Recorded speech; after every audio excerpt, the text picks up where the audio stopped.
chỉ bay vét ule hey tụi nó hiền engineer là riết rồi ngắt chăng te advocate Mizo te zinga mining engineer mà saber te kan riết là mi tam tak chuan pu riết chăng te kan lo riết thina kha kan kom le don ani ya kan kom na chan tur hi Tunlaia 9 Mizoram Legislative Assembly private resolution lut chungchanga ani dona hey ama kan kom kha chon ZPM alo la ni chi alova tuna ro chon ZPM a membership fee pe na lo luta mitam tak te thir dana po party site na ya interview te po kan ang lek leka ama ro chu ani hi ma ni din na huai takading thina ni wangin hoina po hian zona an zo tu te kan nei nul maya nun takin min ngai lo ngai thak sak ulagan du'a Lengpui ram le Sihphir ram Indian Air Force ne na hralh ani chungchanga Tunlaia nian nan sale maya Mizoram Legislative Assembly N2 te po TV le YouTube patangin tam tak nomboka heti tak khian session hi kan en ngai lo mo kalo ti thina amar chu session N2 kan pung ta hle mai te po hi amakang reng po kan tia kan politician te kan ram hruai tu te che zia te po mi puing kan lo chi khle ti kha alang chiangin kan hria chumi chungchanga chon voina heng kom na hun kan an nei turi lo ka tia hun thatak mai kan nei thei alom tak zet zet ani te chuan zo na kan in zo tran mai anga ai pu hriat mitam tak chon social activist ni turin an du cha an be sei da na po party lut lova ete tuna ma yom dan thin party lo lut to main BJP nia congress ai lut le towa tin kul chung monitoring te point kul zak zaka chumi nuwa ZPM party amani lo kai lut ti te kan lo hria he me chungchang ai zo chakan du ni engwanga ZPM lut ngei ni tumi nei mi tilai kha ma saimen chang ta ka lawm khop me khame min zo na kha mitam tak chuanin pudu amanga zuang kwal ang tapan min se dik ve thawa maros min khet pui tur chu sangni som paret November akron banga sangni som pakwa April MP independent in ka fighter sangni som pakwa May July ni som pakhata BJP ka luta chuan akumle me ni som pakhata BJP ka chosan le BJP thasom BJP ka lu chan chu BJP kan ti Hindutva movement hian Mizo Christian tribal te hi Hindu milen tumlo ti ka chiang mar chu Mizoram ma chon BJP chu Christian te ti du da tu party a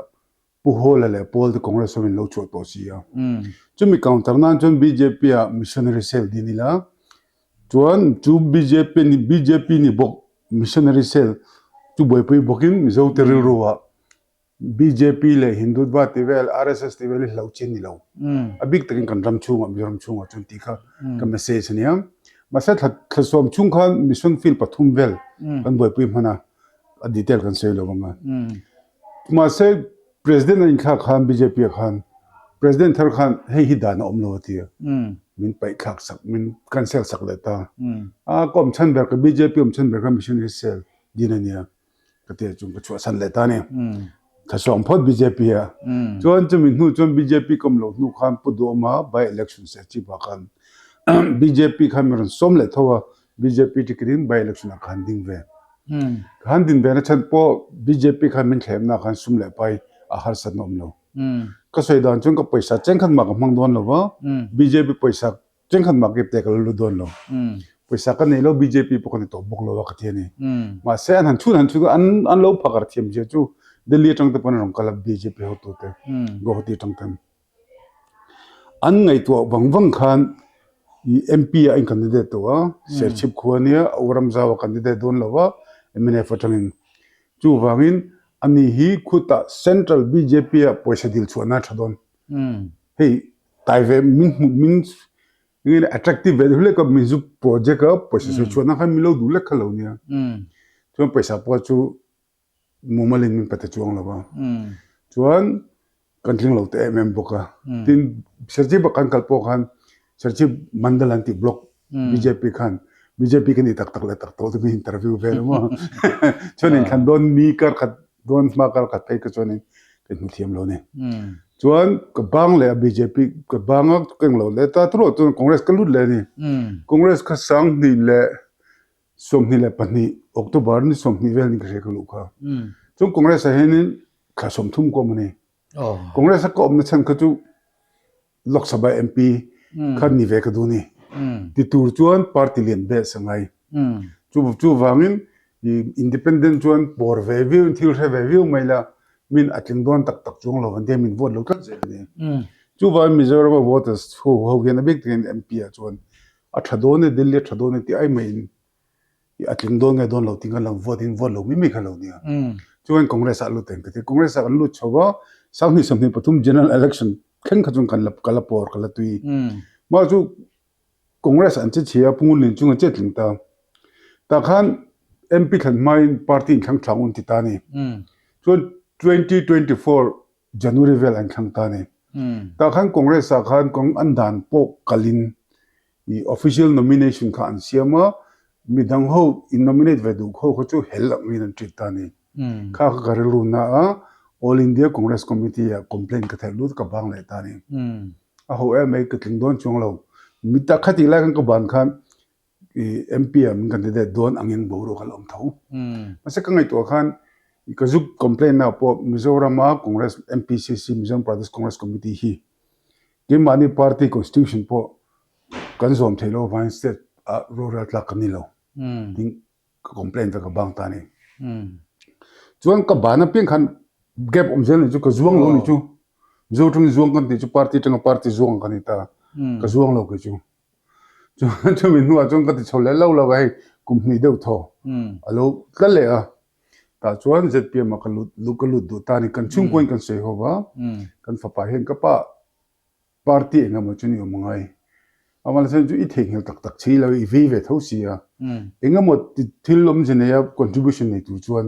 hete social media ti vela rak ringot lawen ZPM nongma soidan takate ka soina sa ve to kan I congress le MNF te chu sakor thi tur inleng ang vel ni ta ne kha mani pung se ka 2G man tlak lo virve mi ang chi khan ni ta ne chu wan kan ram le nam ka hmai ni hian tuna kum somruk kan ni ta kum somruk ranga somseri next 10 years akha ka active politics apo mangte la khotlang ram le nam tam pon ka active fun tur ka maya chu wangin ZPM kha du thu samani lo mai the ma se congress le MNF ti achun an super lutuk ta ni 5G party khati kher khan ni ta chu wangin ZPM hen an tin moni a than pa be se ni me lovin mo kalu tanga tuna pokalu khan heta general headquarters sa in soi lut ni lovin lom lut ni lovin heta unida kalu kher kha chu mem je chu ate ber tangin tana atang kai theng ber om kha tum ve ta ni chu wang BJP kalu tamo congress kalu tamo ZPM kalu mai tum khani ve ka ma se mitam tak chon ZPM alu tanga ani ang atumanga ni lo chon atalna le be bang chok le patang antia ka cholo na tu chan chu ZPM atang ka cholo tu chan chu ZPM be se ka nei lo a than pain ki ma me mal kan mo ka be se zo ka chu kan ZPM ho tu te party ho tu minister te ho rol te MLA te ka kom hian ZPM chu party tharala ni wangin MNF te congress te ngin an minister te MNF congress a chuan eiru ka na dik to ni ZPM na dik lo ZPM a chuan ming chen am lo tin ramle nam ve na thu soi reng reng min ngai thape alo ni mo awa thave pushet jekin min pet anti mini congress le MNF ka chuan an mani pocket alu dan tur kan soi tel lo chuan min muthil san lop du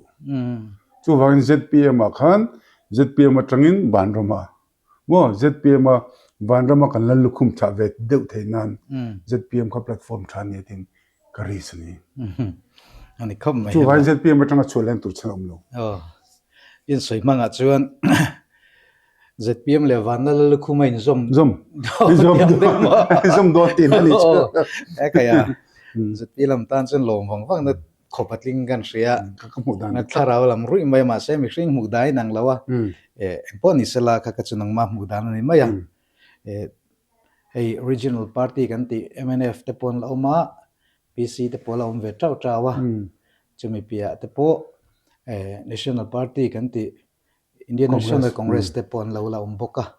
tin andot mi party te po an la ve bok ani engpo ni sela ka chu kan soi tum lam ani chi alowa ZPM a iluta ka interview ma sakhan hemi chungchang lengpui ram kan soya chu mi a chuan ZPM ilu ma ni ilu nu a kan kong le don ta chu nia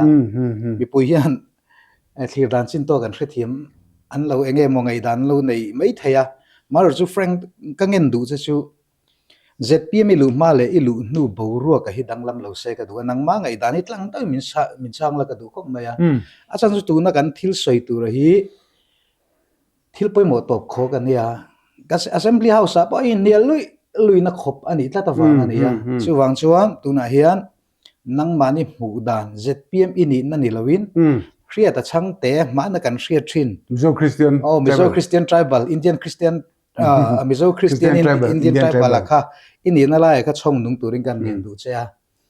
lela ma chuan nang hi chu mal han tiang chi te poi ni ve de na chin te po ma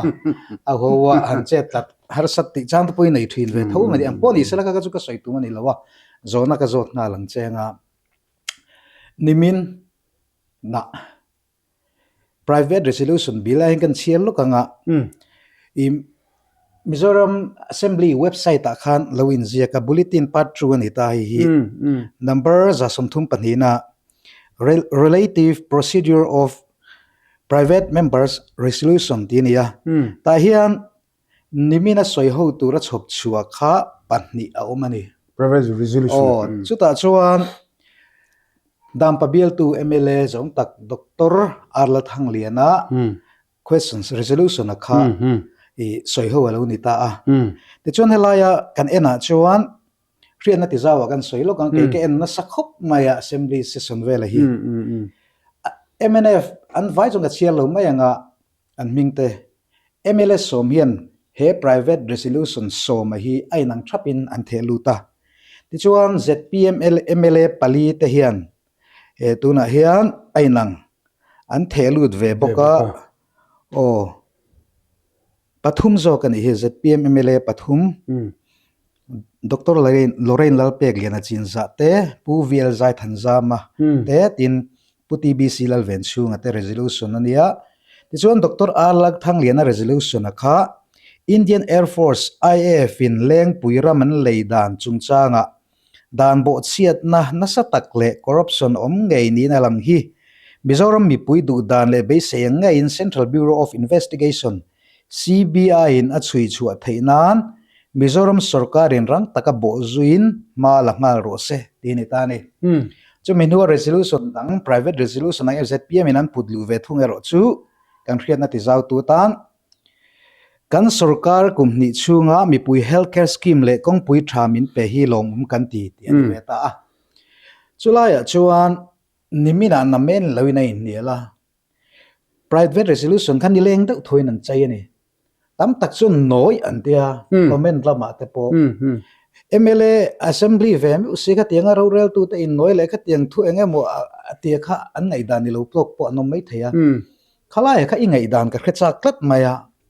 ti hian aton tonin hi political game a ingai nge ti te po hriat ka cha khawa frank de mian a hril ma sate khami chungchang thlir dan ka china irresponsible na le tun mi ka chan pa khan mo hriat a changte Mizo Christian Indian tribal ka afranga a opena tin huai taka ka se vote hen chu ka pa hen ve khat mi hril to chu mama mi te pon dot huai de win an soinga ma thudik enga tinga kan soingam lo ti mak me ni chu wan ka ngai dan zong zong ka soi chuang lo thuruk pur khe jon thuruk bong thel te po min ti fo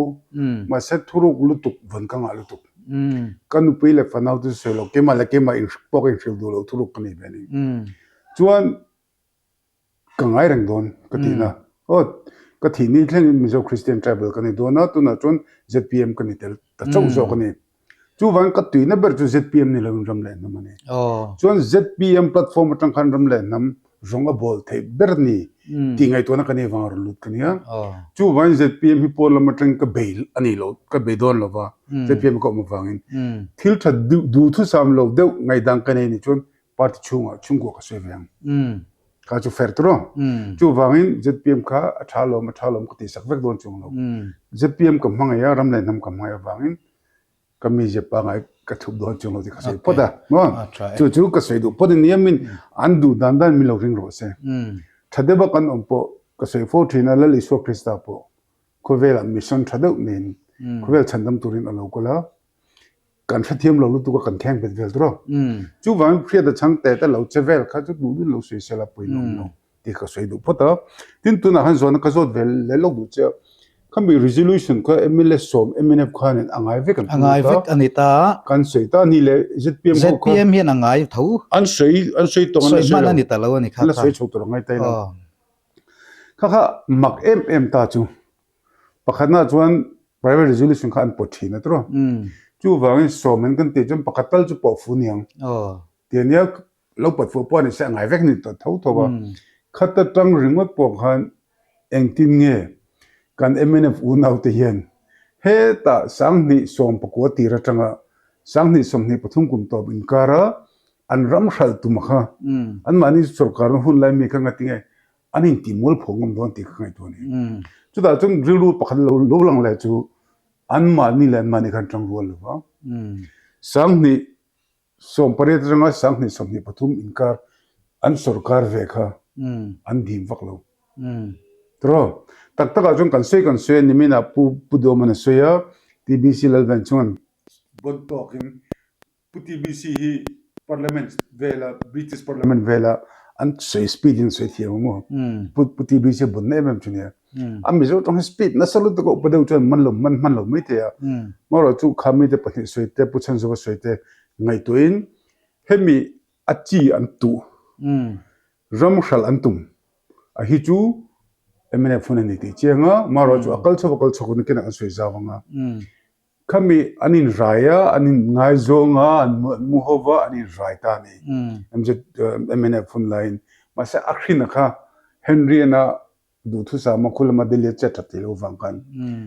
ZPM hona alom naw lo hringta ni naw thakwa pai tur kha thso mo lo pai ta ni chu ta tak chuan tu na isoi ho khan engtin nge kan MNF u naw te khan mo thil ding lo tak omani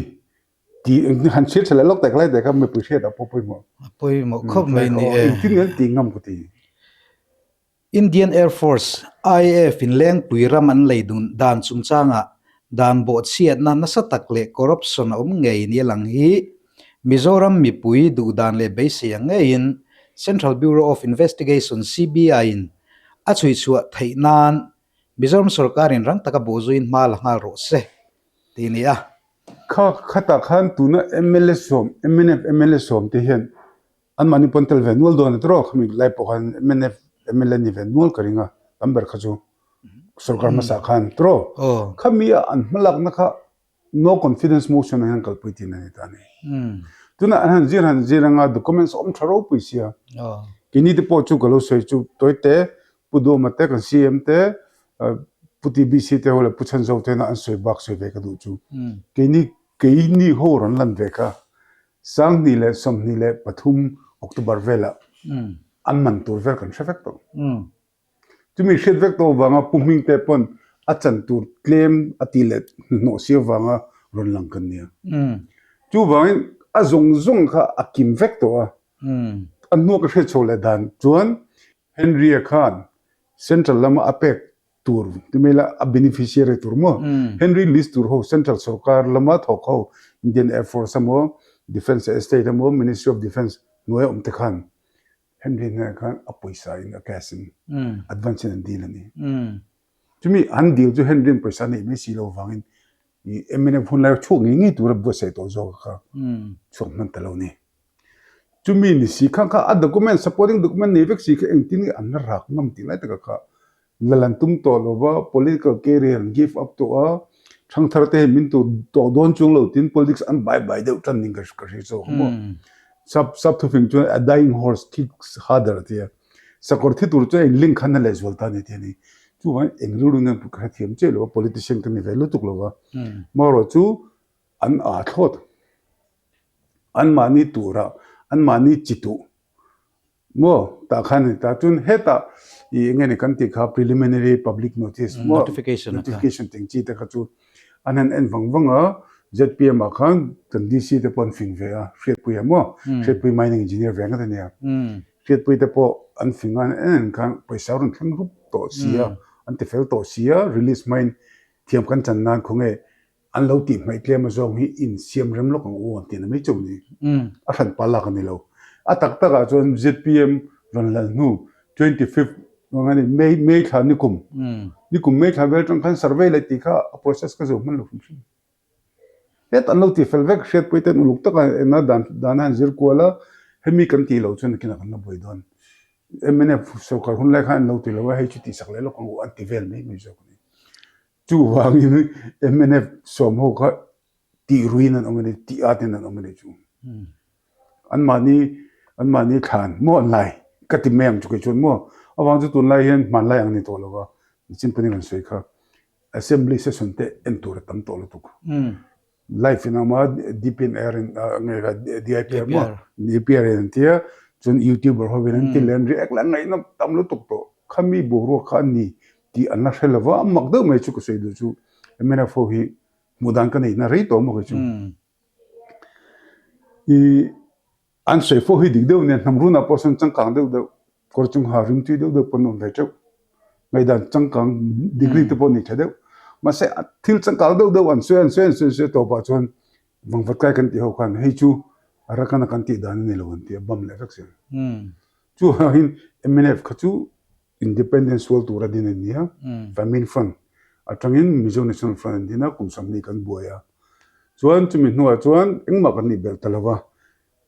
boy velo arunchal te goa te kan state chu ho ta tro chu wangin MNF hian tak taka chuan tim am personal taka chuan I Mizoram political party ni an hok to lo Delhi ngai to ani lo chuan Mizoram politics anti trop don le tuk to pon ti trop mek an audan te kha en khan mo scandal om an ti kan the pa puzira ngai pon scandal om ti chulen scandal chu MNF sokar ho ti lo matinga an party kha khatian ron akhum bel ka te ni chu so thia mahar engine mo ni amol vening kria ale alom hle maya chuti ro chuan khalai khan zo let du che ka nei thunga MNF fun lai putete pulal ngeng lo mar excise minister Aizel West True Bialtu ni bokina ron soya khachuan he thili congress fun lai tanga lo boy pui to ne ya ti ni a chumi nuga chuan MNF ron sarkar le ya ZPM a poisan dong ta ni si MNF ho tele opposition ho ina an eng hel ber ni ta langa chu preliminary notification akha ZPM hun lai chu ani tatlat hi ni a tin chuti hun lai chuti rual chuan keep in abeyance tin CM in house a lo soi to boxia khala ya kha MNF hian ani taka chuan tundin muna hian an kut tuna MLA ron thru hi an kuta fire mon le ti mi pui tam tak zo na chu ni ve thau ta ni tin ZPM po an ring hlel po ni na hriat chi lawa ma se a phen en rol hi tam tak an om an ring ve thau box hi lai hi thu in chu tan tat mai le te chuan an rin lo wang le man tang an tel lo ani alla na su house a huai takin MNF non soi ngam ta ZPM pon huai takin an soya nimina resolution khat yang ngang tluka private resolution thlop turwal kha aum na ngai kala khela chumi pia chuan ZPM kha man tang tel tur an ron ngai de inna alam thunga MNF in an tel lo mi wan hriat awangin te chuan ai nial ta kha ni a chulai ha chuan mi pui tam tak ngai dan in sul ta ni khalai keep in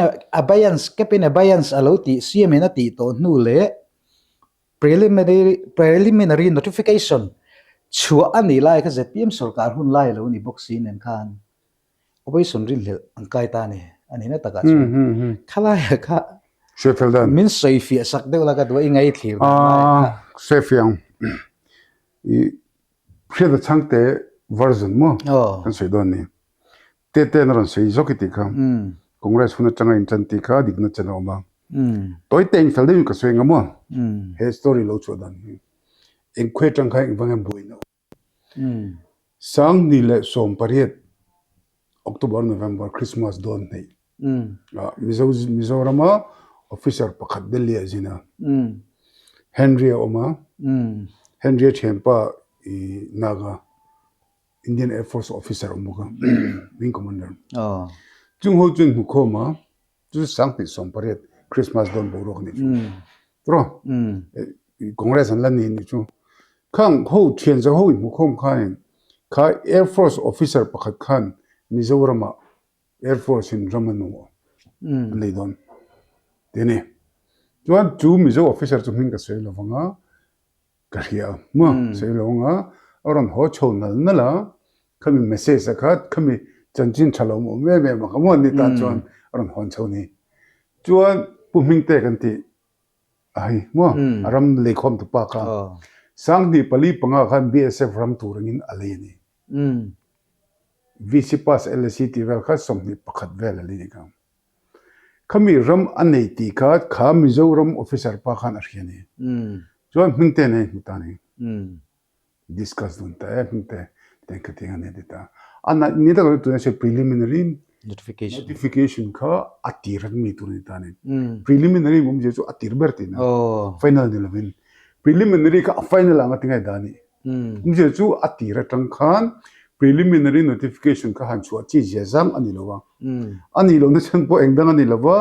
kha official le mingte kha aim bekbora chuan antiqual official mer tan lo ne sumdong contractor house changania thenanga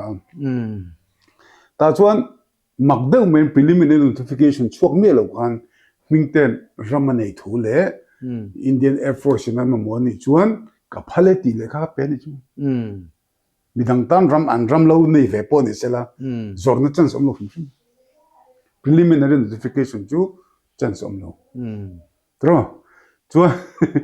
ata chho chara ngatinge Henry lo lan ve tak ati chowa nan ni ta ka chuan hei lokin on hi kala prepare na sang reng mo ani na ta ka chuan ngarom lokin tan kan thak lok interesting sing khlai ka hei hi atira tanga adik to lo wang eden huana tanga dik lo ting de la kan mo yu tanga dik lo ni ta ni e me ni thum sang ni som ni pathum hianin Mizoram Sarkar Land Revenue Settlement Department hianin Mizorama ram leilung hlutna notification lo siamani chuan tehi tuna kanon lak so tama hi thingtlang bik the classification of land within the village inhabited area abadi antemo thame thingtlang vel bora ni ram hlutna ante dan tur great than pangan siamani pakhana chu national highway nak patlang national highway patlang lo state highway nak patlang major district road in patlang tiom tani tuna Lengpui airfield ani lo Lengpui airport ni lo kun ti kha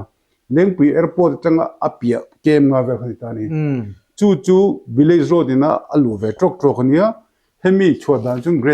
grade 4 ani tani chuan churam grade 4 chu ato theng bera chut pon chengza square meter chengza ni tani chu square meter chengza chu I helai kan se chu Lengpui mun pui ti vel khoni ta ma mi district mo line ta chuan ta hianin khami kha chu chengza ni kha chengza chau si kha chengza somwe pangan chok ta tlap mani overin chuan put kan puzo kan pulal do ma seng che khan official lampang la correspondence khan har sat na omlawen jek char min omlo baran lenani encumbrance bueno omlo legal ownership achiang chuti tia here thi athalutu Indian Railways in anrel panlei panhe ai to nan lei thalon hlaura khap chu ngatinge Henry lolan kan ti chuan ani na ta ka chuan mingte ram kha preliminary notification omin ram leitur kan ram thal tur kan e ti ho kha pali panga trong kal sela redik tak lo cho success chuan Henry kan mo lo Henry kan mo na chan chu soito khangai ta ni soito ngai na chan chu Mizoram Sarkar la Central Sarkara zon Mizoram Sarkar official ho zuk demand tam tu Central Sarkar lo pom tu ho kha Henry khan apui tel ve khangai chu wangin tamlu tu ko paisa cho ngai ta ni chu pakhat na ni ta tro chun MNF ho za thilo ne em chen ka sei le duwa sang ni le som pathuma dan ka nei to ni the Mizoram hima the Mizoram Land Revenue Act 2013 umani chapter 9 a hand transfer of ownership of land umani hei kan dan nei chuni ni chu chuan ta chuan asaya no section 98 transfer of ownership of land chuan no land within the area to which this act extends shall be transferred by a tribal to a non-tribal. Tribal ram non-tribal pek thailo. Non-tribal and non-tribal pressure thailo. Zom chunga. Or tribal apo Mizoram state tribal law chuan state dang tribal ne la portal thailo tilani chu. Special permit ne law chuan. Chuan he dan hi unpowerful khoba sang ni som thumania. Sang ni som pare som pakwa sang om dei to. Ngat nge kan official ho kan he dan hi an mel tai pe lo kan ti chuan an e tumna outright sale sal pop tumna kha adal don ani chu wangin kha chu amlo ngai me tin ni thak do me chu district level a an boi pui tlang puya serchi wa to ponia serchi wa dongzol ram thal to po ti khan ti khan dongzol ram thal kha chu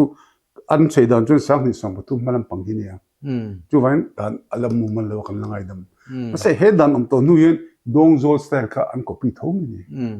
chu wang kan official te khan an mani phakar wange nia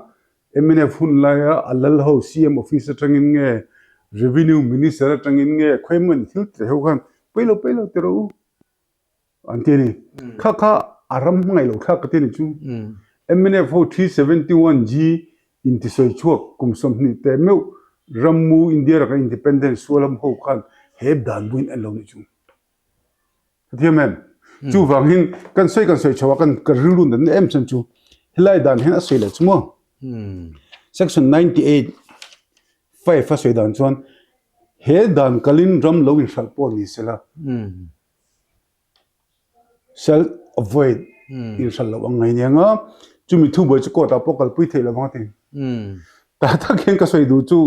mi tu nei sung che khan Henry po khan chu i MNF sarkar lai khan MNF fathil ti thei ho deu te official te khang ho kha listen ani vek to ni Henry list ka ti me mo ka chun Henry list ka om vek to ta pek to zat 5 crore 1 crore 50,000 50 lakh ka ni ve do to ni chuan he ta mingte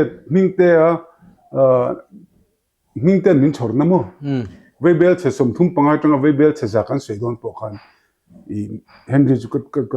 ka hilani Henry in phakar lo to khrim na ni po han noi ve bel che zani vel do 187 plus kimi Sihphir mo ve bel che zani bor vel in khal do na ve bel che som thum pangai nu oi tirin tuma he chu fer bi lo ko te ni as sei chu urhet I shelo ni ka state ale central list vector tamlam kan vector ni bi leinem ti pak me ni okay kan tia chuan mingte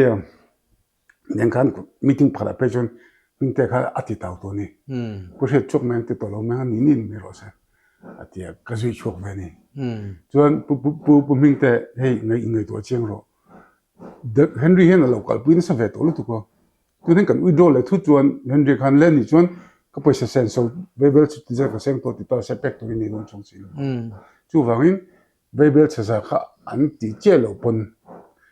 samret samse ve atlak min tu min dorang patia chu mi kan dora wanga puming te kha 35 crore tanga 70 crore se pui kan ta ni chuan puming te na min tiam dan tak phei chun jek pon kan ni vek ta 1 crore min pe vet rongai ni ta ni sei tampui man le advocate fee ka ki chu diglaw khom lawa achan tur ka sei san pui mu ni chu chumi ka sei san pui man khan pe don ta ni ma se paisa an dong first installment ka mangzo le vek to second installment ka pe don chu ni ba ka ni se pui ni sei san pui tak pon ni lo ti kol level to ni chu wang chuan kan nu ne kan zu kala ka zu sei chu kan ku sei ni tak chu patling en kan tiam to kan pe le du si lo ni chuan ti vak ngai nam lo ni chu kan ho me an ka ti ma sang ngai kha thabik lo ni krenga anu kan noi za pe tu han noi som kan no kan on thun ta ni chu kan sei du chu ni ta ni helaya ka sei charchara le MNF ho ko dem na em zo ko chu hi dan kan nei vanity ka an shelo mi ani le 371 ji chu forest เงี้ยนะครับ FCMO Forest Conservation Amendment Act ตัวพวกกัน371 G กันเนี่ย transfer of land and its ownership กันที่อันรักเว้นล้อมีงั้นถึงเนี่ยเฮมีเคสเห็นอารูก็ tribal land ฉะนั้น tribal รัฐไทยเราสิครับงั้นถึงเนี่ยฉะนั้นเราต้องโจลสิอันดอร์คาร์เวตเราสักทีจูอันนำรุ่นสักคารุ่นตัวติดลัก survive ลักนี่ตัวเรากันอุณเอาแต่เนี่ยก็อุตเงยปนมาช่างแต่ใส่เราเคียงแต่อันตั้มเวกจูวันก็สวยดูไล่ตั้งโซกจูเฮดานฮี MNF โฮ resolution ปุ่นดูเด็กกันเฟจียงอ่ะอภิชรันขันเจ้าเขาจู่เฮนรี่เจ็ดสมาร์ทต้องเราวางอิน MNF ฝุ่นไล่ขันเราแข่งมันเราบ้างเราแข่งมันเสียจวนนิมินังขันอันเอาแรงโดนเรา resolution ปุ่นไปโดนเราเสียมันจู่อันนี้ก็สวยดูโซกจู่วัน MNF พอยินไงตัวเชียงเราว่า resolution อ่ะสวมแต่เมื่อวินาอันเทลุดที่เขาถ้าเองมันมันตู้จู่มาข้างในจู่มีเพียรชวนก็โซน่ะปักขัดโซกค่ะซีมินเก็บเป็นอะไรอย่างสันติตอนดูอาคารใส่เล็บเสียทลายขันมันจังขันเสมานิตานี่ก็น่าทุนตาทลายขันมีตั้มตะกินหมูสักจู่มีรู้ว่าแล้วก็โซดูเลยจู่มีตั้มตะเครียดแล้วจู่พวกเรามิ่งเลียนอารมณ์ปอยสาตุนินานาเอ็มวางเงี้ยเฮนรี่เขาหน้าลุติไลquestion สตัมคบไหมอ่ะนี่มินเวลาแต่พอ YouTube chat เวลาแต่พอเอ็นกอลกับไอ้พอยน์เฮ้ยมีจุงจางฮีมันสวยเฟียดเวลาติน power of attorney จุงจางฮีอันจุงจางแต่พอฮีนังดันเชมีนี่บอกอ่ะสวยเฟียดจวลเทเดวินกระริงอ่ะตินคุ้มมีจุงจางอ่ะวันสแกมเลียนปุยเอาเมมตีละอย่างกะมีตั้มตะเคียนอะไรจวนรามินขันก็จงสร้างถึงชื่อหมายจวนสแกมอมเล่มเราที่สวยนี่ยาดานังคลับปะกัลปุยนี่แต่ปนติเวทวันนี่มาสุเฮนเรียนปุยสาลุดนตากาเฮียนอีสิกนาวังเลยสุเฮมี political game อาเฮียนมังโตกันนุ่งตีแต่ปมเวทว่าอะไรจงสร้างอะค่ะพี่สอนนะตัวนั้นนุ่งจอกช่างมั้งอามาจอกชุดเล่มเอลเบรดเดอร์ไงตัวนั้นอีงัดติงเอปุ่มมิงเตียนมีรำเลยโคมาตรอเลยโคมาจวนLSC สมพี sorry LSC สมพีปนิเวลอันนี้อ่ะจริงๆภาษารีอมังตาตุนจุมาเห็นจู่งัดติงเอเฮนรี่ขันภาษาอดุนเวกันทีละกันจีน่าขันสวยกันดิกตักิน red ดิกตักิน preliminary notification public notification แต่ในครับเสร็จละเฮนรี่ละนั่งไงลูจวนอันนั้นแต่รู้ตั้งแต่นี่ contract ช่างเชี่ยน tender ออกมา notice ออกมาตรงจวนช่างตา contractor ผลิตปังไงช่างนี่เราเบรปฐุมมังไงเฮนรี่ผู้มิงเตอร์รัวกันรำในหกกันผลิตปฐุมอินรันทีเซจวนเฮนรี่บูรุกันหลังโดนเราเฮนรี่อะไรนั่นฉันจุดนั้นก็สวยกว่าวักน่ะพวกกัน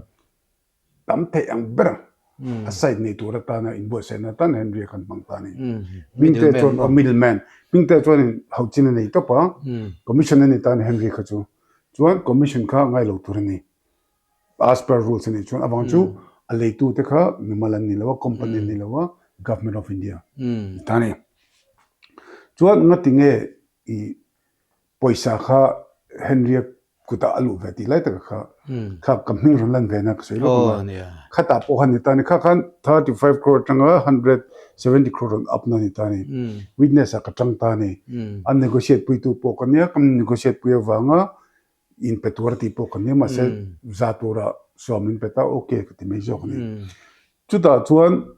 ปุ่มมิ่งเตะขันผมเสียตะการชวนเฮนรี่อร่อยโดนขันpower of attorney อเปกโดนขันเฮ้ดีเลยฮีเกมาไอโออินเฮนรี่อดีลกัวลังอ่ะตัวลังอ่ะเตียงอ่ะเฮนรี่ตีฮิกตีอังเวกันนี่โดนอ่ะเฮนรี่ทุนเนี่ยนักเปียชวนปอยสายเปกตัวเราเนี่ยปนเวเบลจะสมสริฮิกกะกาวน์อลูตั้งอ่ะบักสมจุเฮนรี่นั่นเองที่อาเจียกลมสุดที่แม่อาเจียงเต็มชวนจู่ว่าอินอารามขัลตูขันเฮนรี่ข้าคอมมิชชันเนอร์มังมาเส้นนี้จะทักไล่เบอร์จู่กันเสียฟูกับผมก็เสียแล้วฟูที่นั่นจู่ปอยสักกันดูทางแล้วตุกลมให้จัดทางเส้นจู่อารามนี่ตุป้ายในคอมมิชชันเนอร์เราหนำเวลอารามนี่ตุป้ายจน70 crore เราไล่ขันคอมมิชชั่นขัน120 crore เวลเดียวตัวเราดิ้งตรอจู่ว่าอินคล้ายข้าอันนี้ข้าจู่เจียงตัวตาทีนปุ่มมิงเตะน่ะอารามนี่นั่นแหละก็เสียแล้วลูกเนาะ chuna kha zone ti tem investigation lo kal chho la a tho pui pa khani kha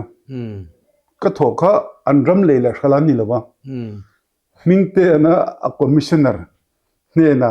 no henry ne na a paisa chantur adu tam le ta ka wanga se pui tu chu ne khathiam a chung la mani chu ram nei tu le a commission tu inkara khan chok han katela chuan tung kha chu kan ti du ni aram ti le vek to mi kati o dia sel dit pok ni vek lo mi ti ani le sel dit ni vek te chuan mo gpa khanga ti siam kher ngai gpn siam na chan chu nangin re ngai compensation ila dona ram inea sa thingtlang pai nia boi pi man lawa chu wangin boi pi man sum lai pai po advocate por ina poi nei lawa ke khan pushen lo roi vek la chuan noi som ka hawanga abak song chu ini don ni tin por fa ton in sign ba chin ta ni chu ai thuk ka soi la du zo ka chu mingte khan sel dit nei in tin alei ve chu ni khan nun trauma na kom na po khan singa te noi kha singa te ta khami ram som ni le pakhat ali na khan mingte hen noi som ni po seng lo ni chu chuan he ta original a lung oina kha 35 crore ka 35 crore chu jang noi sang thum jang noi som ni borvel seng khan noi sang thum jang ka mingte khan nei ran to ma se he te solasium te han chok ta khan bible che som thum panga ho lai kha chuan bible che za le something vel chom ni za som vel an ti le khan bible che za som vel pasre lom le ta khan mingte lu oilo vele ta ni chu she da chang tai long lu na chan ni ta ni chuan ta che chuan in mingte khan mak do me chu i ka hor han me lawa a process a boy zia chu he ta ram nei tu ho mi som ni le pakhat te khan ne ring ka lei vek sel ke nei vek to si khan khang ho ne na khan khang ho tang po khan gpa general power photonic lo ni le kat me ni pudo maran sei che kha pu mingte hian power of gpa nei le general power photonic nei ka ta ti kha lei dik tak ni sa chon ne ngai lo ma senga tingi ani kan ti chuan ta kan tingi je le ke kuanga lengpui karam lc number vc pass number hian puming te hian e karam hi atu langa man mo a hralh mo man poi ti lova paisa po ama ku da lu phodanga chuta aman rem chang teng ni pe vel teng chi kan gpa sim ta ni gpa chengkong lo de pakhat ram nei tu te le puming teng kara chun gpa dangul omle ga mingte le hending kar omle ta ni achiang tam chu chu van khalai kha chu mitam tkan she thiam tur chu mingte kha efficient sela chuan nanga mo ke mo ni la vai tong sa tong thiamin delhi azuk dor ve ngam ta ni la ni sela chuan e henry amamo lo ol samdeu thokha me la wan tie du wangin henry amang tong kai ta ni chuan azona pani na kibin abains lai ta kha mitam takenan zoni ta ni assembly masa tro se ya al tawlu tu to u chuak lu tu ka tiang khatiang an ya tia soini kibin abains tum je chu lo la khoichari su dinang ne ta ni khoichari su kan tia kan khoichar la ti ta ni chu anu march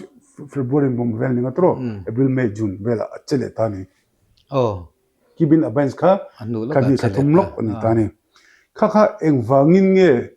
pudua khan kibin abains ati sia ngatinga chele ti lai ta kha mi ngai tu na om chu ni ta ni pudua kha kawatan wangpon ni lovin ka se jo chu sarkar mala to ni mnf sarkar khan ram ro khani engma harsat na omlo mi pon omlo non encumbrance certificate po om khap ngo vc we met pon sign khap ti khan lo thon kha to thin na ni chum pudu ma ta khan lo da ver ngot sela abans ver ngot sela king te na king thai thajemem indian air force and king thai pudu ma khan an thin don thon ni kheda wang khan no pon ni sela kan che chelu tuk lo nan an thia he ta preliminary public notification poka aran da le dertani ka thajemem preliminary tin na kha to ban da na chang acha chang khan common sense sathiam tan chun a he chu he tan lo ti mai chen khatte anon regularize me be du ni ti na tani chu wan pudu ma khanin I an ngai tu an zir chen te legal expert ho an ron khan no he chu king don thok tak chu wangin ani ni ang paisa no se fel to sia ron thleng ve rup to box sia paisa ron thleng rup ka antina ni khat po lo release lo ta sela interest ne ron charge to do ni chu Mizoram sarkar kan tingai tiang kan se fo chu MNF sarkar Congress sarkar JPM sarkar kan tia technically legally chuan MNF sarkar omlo JPM sarkar omlo state sarkar Mizoram state sarkar in to pani chuan MNF hunlai Mizoram state sarkar kha pudu makhan anlo ti ania tin khoi muna ma engko ta ma eng forama ma ai soi thiam thelo chu MNF nan lo ti sol to chu pudu man apama state sarkar ti sol anga apama chu wangin kina an chet puina khati kha outright sale ni lovin lease angin an let tan cheta kai ni ta ne tuna chuan kharam ne ho kha Indian Air Force ala pelovin aizol DC ne na ta ne chuan DC khan le I outright sale ni lovin sale hi logrem le lova section 98 di kami mangin la te swal dera he mi shithiamula lease angin kan te don chu ni tika anti fel no khan khin the to lo khan don ta ni mar chu tunan china kan che cho che kha aram ban kha tro I square meter za sumrit pangani ta ni outright sale kha chuan square meter ma se heta azia dan chun hei hi Mizoram sarkar in notification sem be kan revenue department chang a ho ni don chuan square meter nai som panga square meter nai som panga ni nga kumsum ko po lo sela ngo cheng za summa kumsum ko book dom po ni sela tu Indian Air Force okay indu dun tero kan man de chuan to ke kan sei boi lawang amar chu kumsum ko list kha tam theng ber kha kumsum ko ni ta ni nga thum sum ko ti sum ko ta ni Indian Air Force kan inti polai devin okay fine kan ta ni don lawa sela ni lo wangin honor kan don wa lesi alu ho tu ni don wangin kan poisa pek chu kan ring le vek men ti ta sela bo ni sela balance deal tu ran nei khim ta ni chu ngai to la cheng za sumwa kumsum ko ta na cheng za sumwa am seng tu ra khan za somre punga kan lo lak sak pawa an deal don to chu pudu ma khan tinga soi kha engting ni ta ang ti lai ta ka ron soi fe ta ni dum khan ang chi ma ni aron ti boy do na ma sa pudu ma tinga ti o alei tu a hral tu te lei tu tin karan si to fel me don lom ti mi pia me ni chun he da ni hi Mizoram sarkarin eng lo chon mo he da ni hi amang don ni chapter 9 na section 98 sub number 5 himo any transfer of land made in contravention of the provision of the section himi section come on tribal non-tribal phallo allo khal luini pona te ni chu shall be void omjenei lawanga ko takal thailo tini chu good news tini sarkar tan chuan no kan ti sol pal mase kan lo ti sol pal ta ani chuan se chu okay list pon kan la du tho mase za sumwa vel chok kumsum ko pakwa dai tu kan lo dom pon za sumwa vel chok ni na kan za sumri panga kan pe chuwa thumwa per square meter am pe lai dun tve don thota ni chu wangin pudu mana kibin abines le du lo na chan zo ka technically chuan thiamem ZPM sarkar kan ne MNF sarkar lo ma mi de kha ti athiang si lo wa amma mi ho kan jere re ka MNF minister hian jek lo nu she tur chu sarkar in dor na hin minister ni official vik nan jek ta ni secretary level vek a jenia MCS IS ho ben jek ta tu mini wang chong kha MCS IS ho khan deputy commissioner mo secretary revenue mo ni la khan party lang lo chu wangin pudo ma khan fing takin tel takin kibin abans kan lo ti ve ngu khaf don tat lo kan che noi don jok lat chu wan ani ni ang ni phot sela chuan an nu kan sei boi don ni ta ni ta chak chuan midang party dang MNF ho chu chin ka sei kha ani na tur ta ka chun MNF no te ni pen man dir pon tu ma Henry pon tum ve le tu ama lo pui tu te nga ve wangin mor chu apel man tak si lo wang khan ZPM ho kha MNF ho khan pudum pon ingeng chanzo pon ingeng mo midang pa inge ka ngai to na ni ve ta ni chu adam ma tha kal zel rilro chu on ve tho ma se pudu mana kibin abans reilo na chana ka technically ta ni khat ringot interest ปกครองจะสัตต่ำล้วนครับจุดการสกัด state เป็นสกัดเห็น afford lo จุดฟังอินที่บินabbain satia abbain state loตากฟังอินปุดุอมากุตายมัวฉันจะว่ากุตายมัวอลุติสวยนะตัวพูปักกันบ่มloอันไงตัวนักวักเวลนี่จุดฟังอินนักก็เสียงเช็คฮัน CBI ค่ะอันก็ลุตัวตรอกก็ลุตัวไม่ละคอนเซนต์เป็นตัวอารมณ์ตอนนั้นพูดมาเสียงฮันเลยทุกคนตัวมันเนี่ยเขาหน้าเรารู้แบบส่วนบางไม่โอ้บางก็ไม่โอ้ติมิค่ะอามาพอยสวยที่นั่นเนี่ยตอนนั้นพูดมันเอรูก็ที่เราเอรูเวนี่ปนทุกปนเราเอรูเสร็จแล้ว official เนี่ยมั้งนี่เราเราเอรูเวเสร็จแล้วรอcorruption case เนี่ยโดนตานบางไม่โดนเนี่ยที่ประกาศกันเสร็จแล้วตัวจูมีดังเชิงขัดไม่มาลินอันที่น่าเราเอเวตานี่เห็นเรื่องขันขมิไปสัตว์ขันอัปเวชนี่ส่วนขันตกอินี่เราว่า power position เนี่ยเราว่าที่เราเที่ยวเราว่าเห็นเรื่องดูสักนับอินี่เราว่า official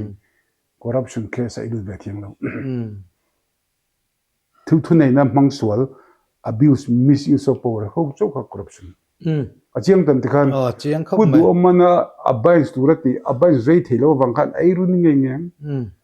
เวเบลเซตัมเฟคอนเกรสเขาดีดันแต่กันเฟทอยเวเบลเซส่วนมันที่มีกันเฟทอยจริงๆคือจู political อินเอาคุมนั่นเองจูว่าวินตุนไหนเห็นพูดดูมันแต่กันสุรการกับฝักนั่นฉันจูนี่กันนี่อันเสียพอ CBI นรตโรขาดนะพอ private resolution ท่า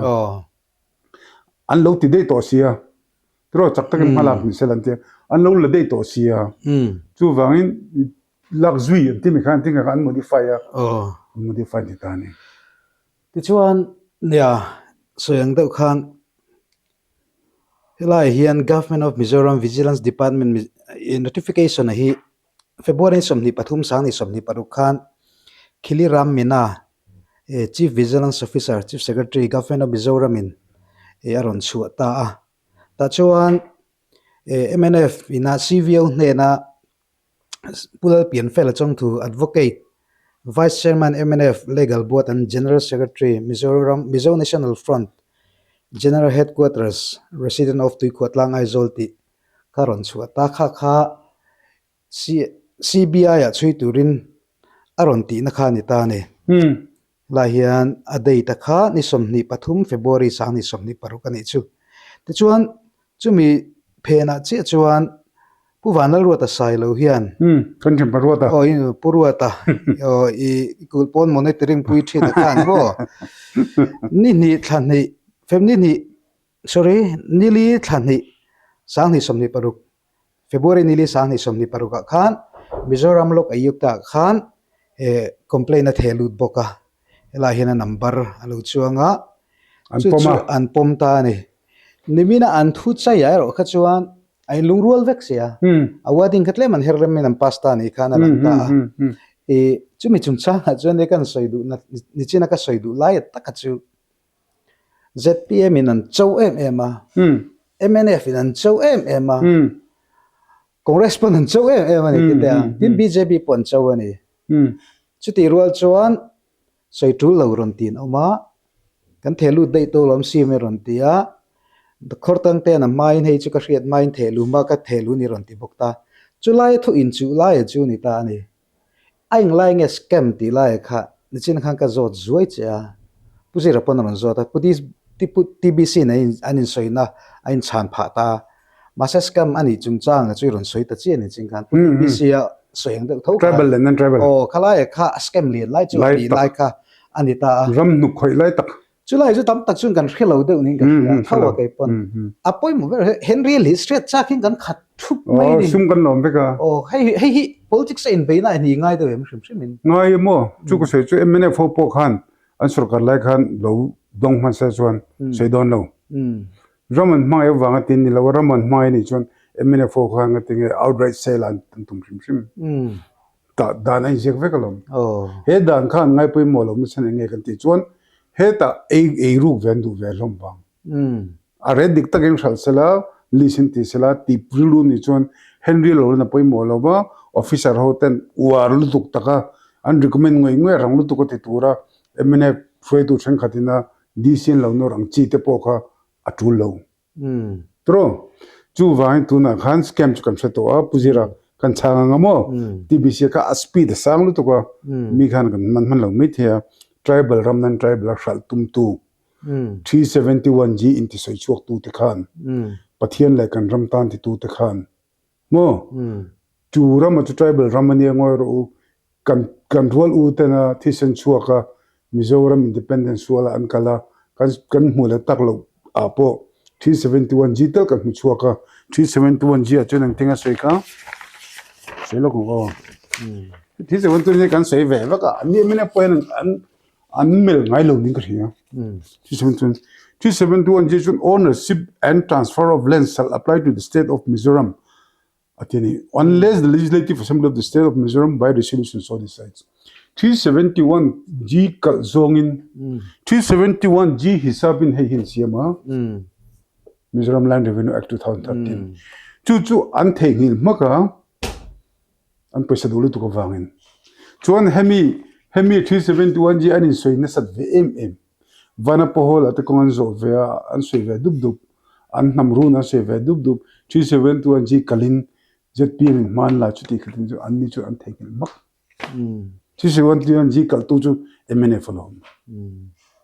lomi chumi ani chuan chinai ron soi kha preliminary notification kha nia ama ati to tur khan nita ta atira bul thuta ani de veka mase ato pa siam ngai ta a siam kherlo khana ti fil thelo lai kha go chu an film khur pudoma khanin kibina bain sati khan kibina bain sung khan zir veti nani asoi kha kan shemu mal lawa puti bc na bazong chuaga dc official paper la kan zir chuanga okay a hetia felvek to si chuang ho I release phot me kan titani atika kathia mem ta jom pudoma ka chuna ka sei fo thina I mitam tak chuanin pudoma khanin akibina bain le lo na chan chu henry an tiam mani niang avai bel setelin amu vedona va man ma pui le ning tiani ma se ka sei zo ga chu zpm sarkar khan lo kibina bain ver ngo sila Indian Air Force where is my land khoi karam mingten khoi ka paisa ka thalna Henry the hon bordon sia Mizoram sarkar khan nitin unreleased like ham interest tamlu tu apedona chu when Mizoram ngai tu tan chuan emina phun lai lo ti mani selas Mizoram sarkar ti khani miawa chu when unreleased ka vata tu na chuan len li sangin outright sell nilovin Indian Air Force khan ramni tu ni to don lo thunga maro chu at least alu ho tu ni thung don tari chu keini na le mipanga en ngai dan tu chuan they have done the right thing mo filtranti a landscape taka kha anron chok zero ve ta chu wan poisa ringot kan mai tu a hen release kan tia dong ve lo ten te tu na point ka se fo thi na mo ni ka thu sei ka kan sei elaborate lo nga ani je thak je chu ka se thuk ve fu ni ka se thuk zung ka se va chung lo nga emina fo boy na sa je chu an thoi tu chen khatte Henry and Lautiam si. Party at the Polotiam and Yome, party for Pectorin. John Henry a car, Eminep so car sung actually Mantaxi Lovankan, Henry a can apazut tani. John Henry and Potato Silo and Fred the Trenkaten more. They put me on Benny, put here the name betay. Can't tell them beside me Mapachilla more. Put here the Betentia. Put here the betem to take it in and keep on Kabol alone. In Umziakatea, party fun pack, Ngaya, 5 crore more. John keep on Mimala, Chantrukani, to take a thing. John to me, who are Tunis like the Pushelan singer, get you to the Kasedumea, the whole Van 11. Trumka July, Milan Beck no look Belchon. Puming tenant can Titi do the Anina Comlet on him. I'm afraid to Patien. Mo, don't veture ngai khan. Puming te fun any. Puming te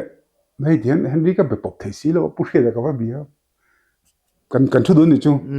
Push the Gavabiani la son Henry ka bep tatolo. We go text some message go to some message to sin before. Atia. What you can to Vonga, push I love it or Tosia. Can Tantuka equal that time me lope me domin let you. pumintan in van sak thei lo ve a ke na petur chung ai kan lo in kwata tur chu 100 kwata in 100 changa la chok tur lo min ni chu ding zo mi ran no to su ti shat men kom ve chu an ti hal je chu chu the men an ti hal je chu wangin kan boile to kan boine everything in terms of paisa ni ta MNF sarkar pathian lai kan ramtan ti tu to ka te ka soi ka article ka post apo ka soi to thilam ka soi to MNF hoin pathian anti hi kini Mizo Christian dan pathian kan ti ni lavin Indian rupees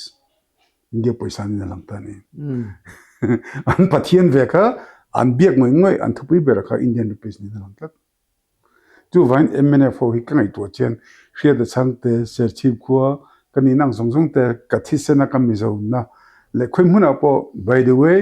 I'm a Mizo Christian tribal ka ti na riru ka puthian MNF mizia ka mwen ka hotop an piang thara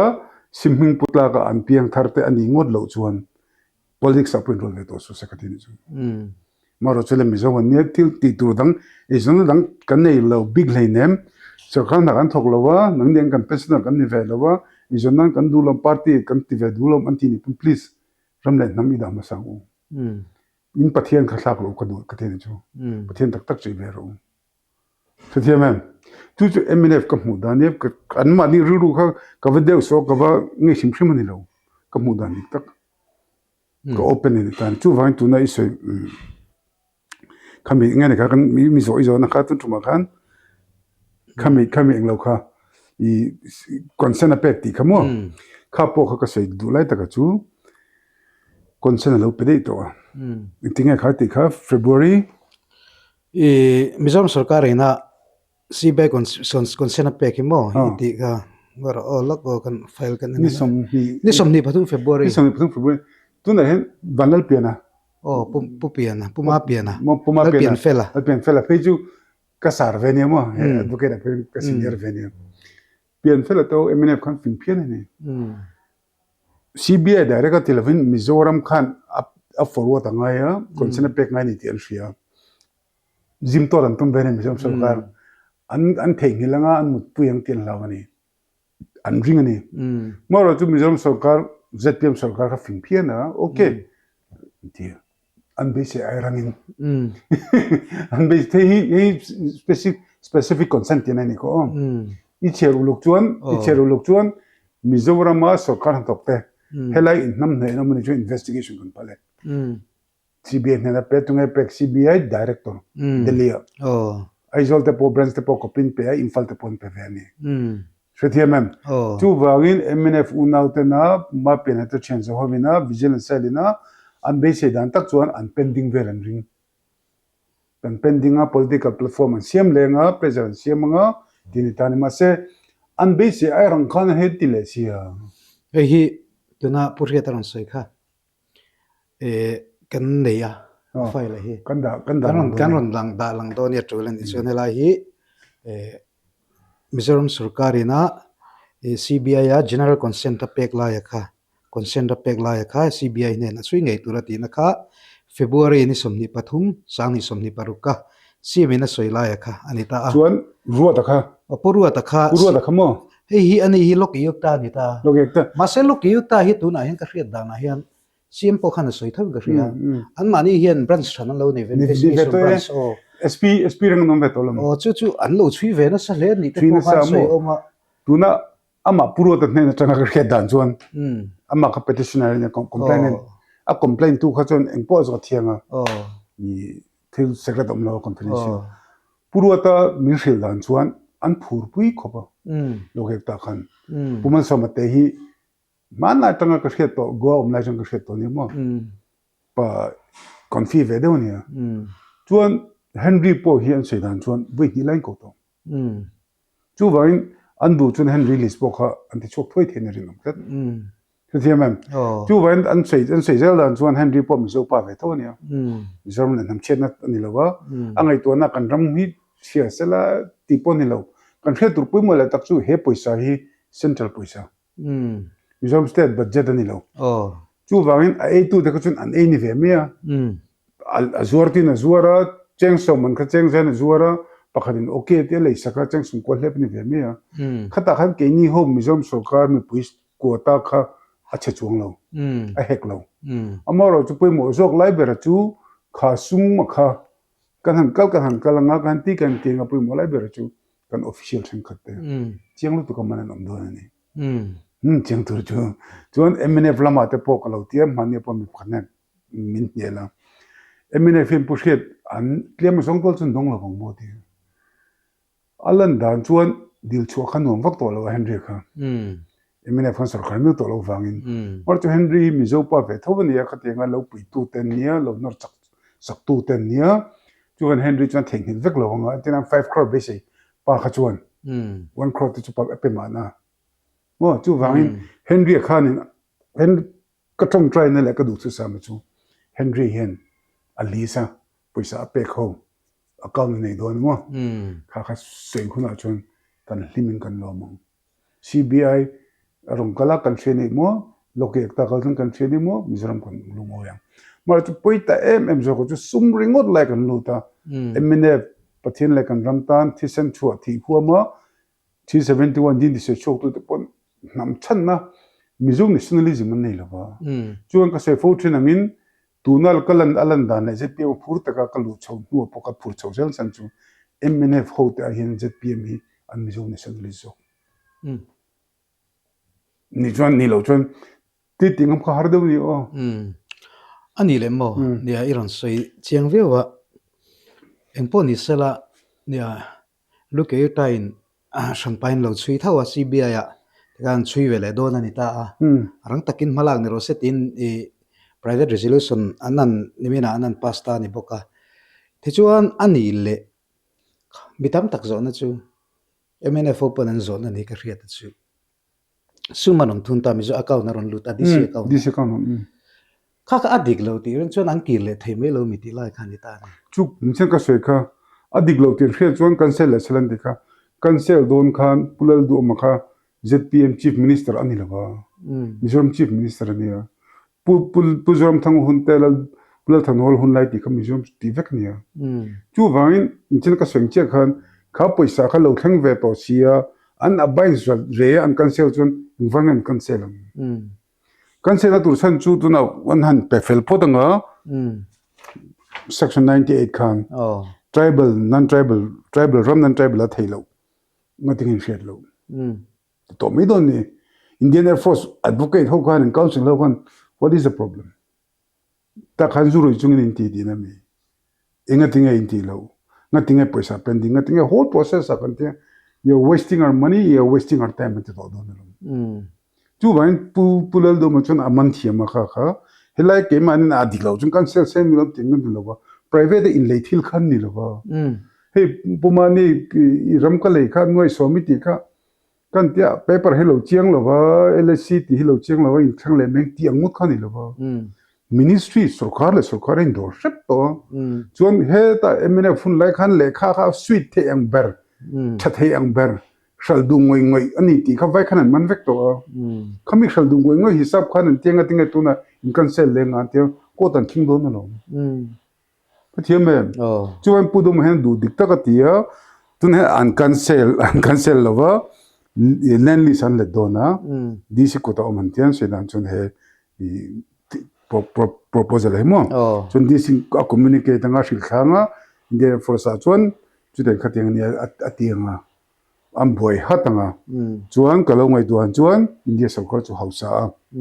pudoman thiam takin zu kolanga suksenga hei kan sarkar ma satan lo ti diglowani ma se mo phurna kan lo thei lova chuan mi hre thiamula niche ka sei che kha I outright sale ne lavin land lease min kalpui ula in man don thoba person om lova development do ngi te don thoba amaro chu mi puitere ruwa kan 371g MNF oina zu inti chanvel donani 371g ka ngai pe mo vel dona chuan kan revenue dana te polo umfeka chuan hei hem mi se them ro tianga chuan central okay nile list pon ti la moro chu kha intin nge nyang I kumsum ko po mang don taila lua do ho don taila chengza sumwa vel chau per square meter kan choi ngai dona chek sum thu panga khale tinga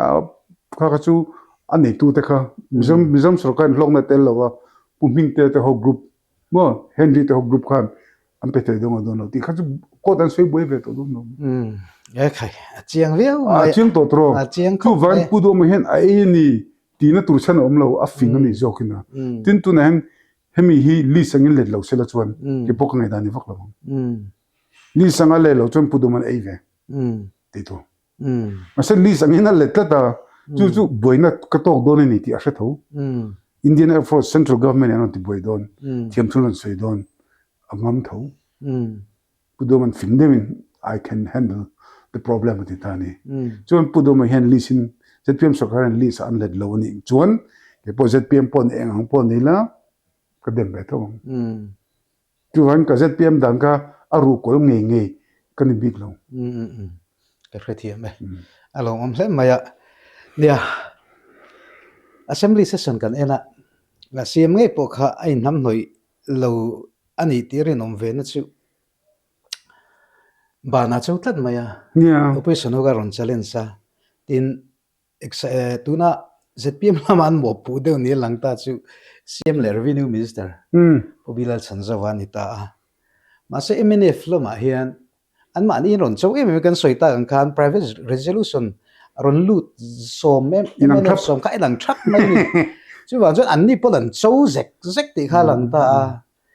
จู่ที่รู้จนจะเพียงหลังพอหลังเจ้าเซ็กข้ามีการินไปกันเฮลัยเห็นมีตั้มตักชวนให้เตียงตักอินโซเสียชวนเทียมเหล่าน้ำเหล่านี้ไง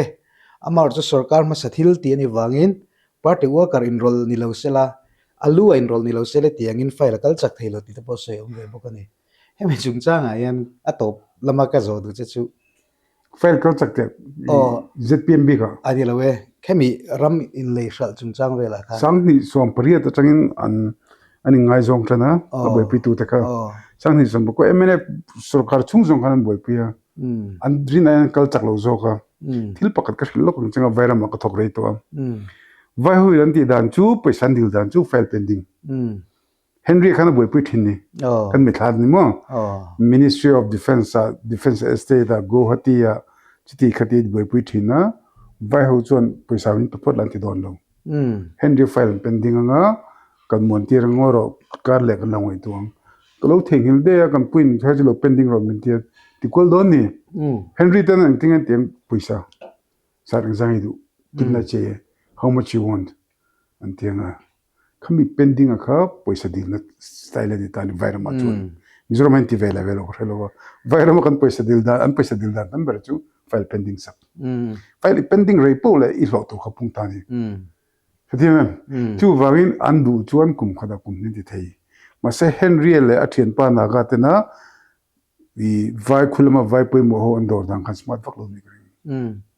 ดินอัตโตปะเฮนรี่ค่ะอีเงี้ยนี่อีรินอมพักินอันมุโลนี่ยังอัดวันซินแกสินอันดิลดูทัดอันนี้บ่จู่ว่าวินคล้ายข้าจับวุดกันที่ข้าจับวุดลงอีMNFโฮสต์กันไล่ขันอีดูเซลจวนdan du thu sam chuan I company khada khan zo man duam aban cha chu an hetam mizom sarkar tang official letter correspondence siam khan a suite emulom tran lawn laulu to kolom ngor we kan lo exam da phanang please wait may take another 3 months today khating until wa lauti chakro ti reng khani ti khajung zungo kolom panghan pending zo kolom le lai khan suyang khanทิลลินพวนน้ำตากันเราออกมากันเสียดเราเนี่ยเซ็นทรัลดอร์ทางเจ้าใช่ไหมไทยซุมมังอ่ะอินโดรังไอเจียโปรเจกต์นอร์สุกตัวเองก็พอซุมมังไอตั้มเจียแต่พอโปรเจกต์นอร์ทางเจ้านั่นเสียดกันเองข้าก็จะก็สวยตุ้มนี่ตัวนี่เราเสียละเหตุที่ไรน่ะตบขานานตัวน่ะ MNF MLA เตเล่อบีกินกัน ruling ละมา Chief Minister เล่ Revenue Minister ผู้วิเลชันจะไว้อันนี้เราเรื่องเงินที่ไรอะก็ผู้ชันจะว่าก็ใช้ลูกก็แทนโซลนึกปังแทนโซลทั้งวาลเนี่ยจนฉันจะไปให้จุกกระเช้านู่นตัวมี NGO เตรันเบียแต่มารับทักกันเนี่ย MSW นี่แหละก็เทียมนี่รำเบียเนี่ย Youth Movement ที่ตัวเป็นมุ่งเจ้าตัวมานี่ลูกก็ขันไอ้กับผสมชัวร์ครับรู้คุยมุมนี้ babu tlang mo millennium chak babu tlang vela son chuklak le don dor prevent thalam pang chuklak don son payroll panin lo mani mami helam pang helai vela hen puchan zo minister omnei shem kati ka fashelo itm te chen ko minister nam chuk khia mase an ta khelo te chu athang lo kalo lo mi to se chu ka ngai to mat puchan zo po ko khila ilar lo dan chen mitin lom le me kati ani lo mi venga kan kal chuan kan minister hauti in lian deu motor park thup ang khan lo in so of Lengpui ya puchan zo chu any reason in wangpuin ka mu danin adama thla ve thawni ya 100% ka soi sak thei lo wa amara chu puchan zo te angin e ru an thupui ve lo wang ti karin chan chu an che zia le an living standard pakhatna apani na la chun asoi ko em amani puchan zo hin iri nine pudu mo pokabia puchan zo pokabia tunhen twitter advice pe ve tu khani puchan zo an mishil chu pushet ingai tu ang che khanam ko du len li sin kan le ngai len li sa kan le sak lo chuan eng ti nge mi pui ma hi kan soi ngam pudu man ngam ngem ko ti ngame pudu ne pang ka soi thun to lo chu vai ani ruk lo ka fin da chu 99% chu karing lo wa allo eru pal ne pang ka chu am mani control tu ko ni lo pathian kan ni lo wa amar chu an ngai to na apuda kha chuan i MNF te congress te ka vadem boy na ne lovin ka mu dana chuan anni shoi tu minister ho rol chuan an site tur ve an pocket turan da pui mo ma sapota project ka fail thak coupon an ei rudua zen dua posa ma second ZPM chief minister ni mo minister ho chuanin project ti chokopa poisa jeni chu an tum lo ni na lam chuan puchan zo ate kan CM te na khatin ko ba an aw trengam chuan polian aw trengam chuan an ei lo ni a ti kha nge har sabio tu te kan nang la ke MNF ni mo congress samo mizo ka pulal do man ei ru shim san zo man ei ru shim ti thei tu nge om big chu to digan poisa chu kan du ve ka ke pon chu noi zar lo tur kha noi som ka lo a te chung ka thim ber tu ko ma san huwa pathian in tur ni tak tak kan be na sa le nem kan sei pun sak ve a tin puming te kha khes dang po boy pi ve mo delia warrant of arrest pon an dong ve lo second sei bam pi ve lo ing ma min pe le nem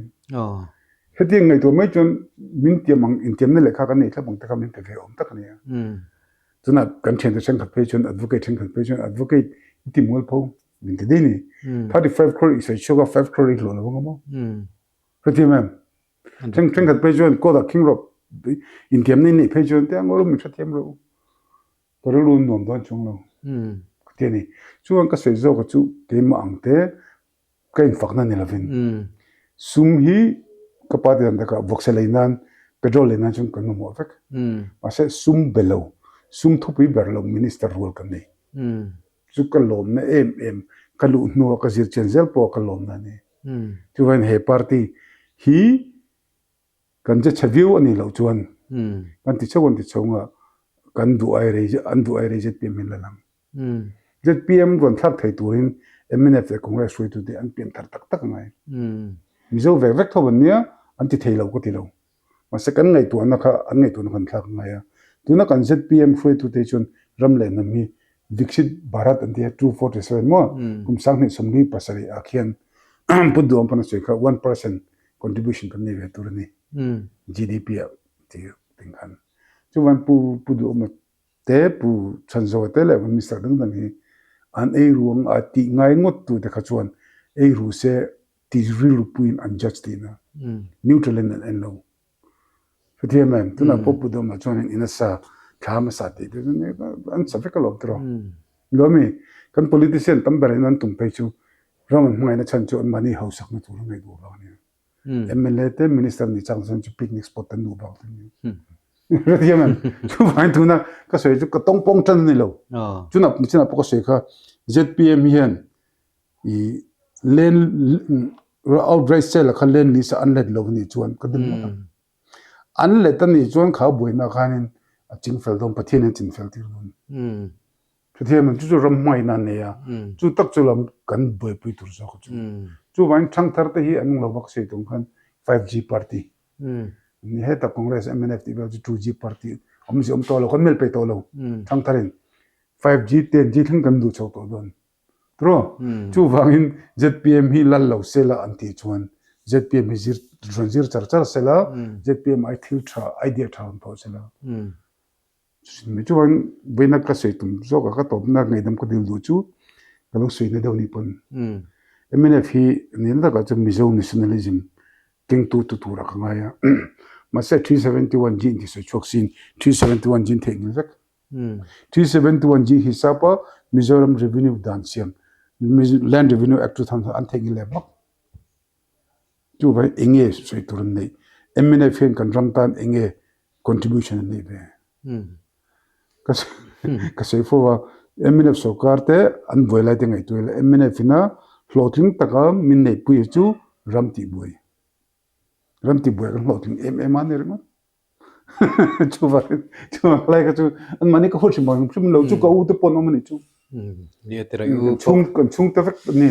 maro chu pathian thu ta ka to ba ka sei du chu ring tu tha kan ni chun ram kan ngai tu chu ti lai tak chun nia ka je ka udum le puchan zo men changta MNF tu na MLA ho hi ain rol ring em ti lai kha minan chang tel ve lo te chu nia tu na MNF chu lai tak chu boi thak lai chu mo ring thu vek ni ta ni Henry hian tu teng apek di mak dau rin lo dau apa mi thi chu mani pa pakha chen pushet I MNF in an chan tur hisabin changta si lo I tirngo ta 5 crore chang tur in ring pa te ho kha chuan 1 crore pon lo chang tho thei chu sin ti so man chuan Henry kha alu tuk lo phang ti maro chu tu na lok ta berzo kha chu Henry an ni ta ni chu ba nei lal khom ani khop mai khalai kha ni Henry a lok ti kan ria maro chu tu na hian CBI mo lo ka yekta pon lo chui chuak se entin mitam tak ngai dan pai chuan sen Henry a bank account chen vel dan zung zong hi an chui thei vek alom ti te po khom thawa thei vek khalai tang khan engkim kha chiang don angai ta pon ma maro chu thil hi mihring chu in bum thei ania in do ding thei ta pon ni thawa ka chu alan chu hun chu lom thau tur angai la chu ti rual chuan zoram mi pui te hian he thila hian ZPM mo MNF mo lo in rol anom ni chu na sa takin an turang ti hi ke karin dan nget pura adik toro se I an turang em sin than poi ngong don ti hi don e chu nga mu dan dik takani atin sang ni som ni pariat akeng chawanga chu wang chun tu na chun pu Henry hi poi mo tariau maya aka an du lo wa hian zoram politics point ngat ve na chen na ve tatlat mai ni Henry kha apui mo te em san chu Henry kha tu tenge phang mano e ke kha chu phang mano e ni lo nia ka tho ha ve na hanin ta phang mano e ho nom ta ni kha unruling of wang mo eng mo wang ni ta Henry an eng lo don ta puang don ta abuse of power kha to me Henry an ati du kan san chu Henry miswal ani lawa I think mel ahin areva tiam think areva atong du ve em thaw fela ru so me lo nia mar chu thing tlang no pang bro ta pania alo hausa chowa te khan claimin ein so of tu thina wa te hianin mi hian ring lela enforcement directorate ti bel te pon mo tu no poi mo ka ti library zo ka chu I ram kan mai lo ni chuan he ram le nam hi politics lo du te pon sum don ruin ikhel to lo ram mai khelila politics kan kheli kan ram hi mai tu ten hausa phana mang lo sela kan mai te hausa be to sela a mai tu re thei ngamang chumi ni lo chuan ziom lo ro pui hle mai la te khang ole en kom tu viau maya soi po kan soi nem na ro amaro chu tonight topic lian tak mai le mi puin hial na luinia social media an lu tila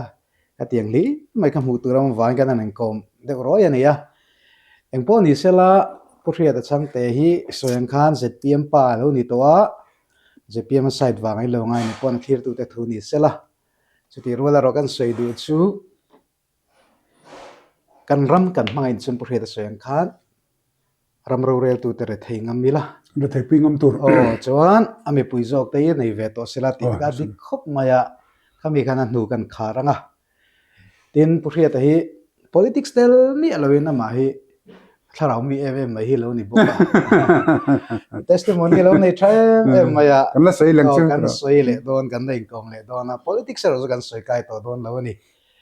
kan channel min thir sak tu te zong zong chunga lom thu kan soya Pu Hriata po hundom tak min pe chunga lom thu kan soya kan zel tura kan du sang sang ber kan hlan che ki pa kalom lu tu ke le khati zong kha tunlai topic lar tak Lengpui le Sihphir ram hralh ani chungchanga Mizoram isu lian de mai engineer Hriata changte advocate ang komna hun kan nei thai chuni mai sela kan channel min thlir sak tu te zong zong chunga lom thu kan soye